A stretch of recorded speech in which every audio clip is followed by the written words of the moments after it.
சோதனை ஜெயம் கொண்டவராக இருக்கிறார். நம்ம சோதனை அவர் என்ன செய்யறாருன்னா அவர் நீங்கள் சோதனை ஒரு விஷயம் தெரிஞ்சுக்கோங்க, நீங்கள் இந்த சோதனை நீங்கள் சோதனைக்குள்ளே வராத முன்னாடிக்கு தேவன் சோதனை செஞ்சிருக்கிறார். அவர் ருசி பார்த்துருக்கிறார். அந்த வசனம் 8 வாசிக்கு 1 பேரில் இருக்கிற வசனம், நம்மை போலே அவரும் சோதிக்கப்பட்டவராக இருக்கக்கூடிய என்ன செய்யுங்க, எல்லா இடத்துலையும் அவர் என்ன செய்யறாங்க, கூட இருந்து நம்மளை ரட்சிக்க வல்லவராக இருக்கிறார். வாசிக்கலாம்.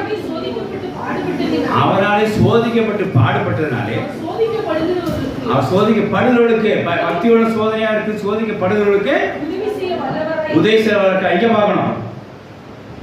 அவர் தாமே சோதிக்க பாடுபட்டதுனாலே சோதிக்கப்படுகிறவர்களுக்கு உதவி செய்ய வல்லவராக இருக்கிறார், ரட்சிக்க அவருங்க வல்லவராக இருக்கிறார். ஹல்லேலூயா. அப்ப இந்த சோதனை நீங்க எப்படி ஜெபிக்கணும், ரட்சிக்க எப்படி ஜெபிக்கணும்? Lord please help me. Hallelujah. ஒவ்வொருத்தருக்கும் எப்படி ஜெபிக்கிற வார்த்தையும் சொல்லித்தாரேன்.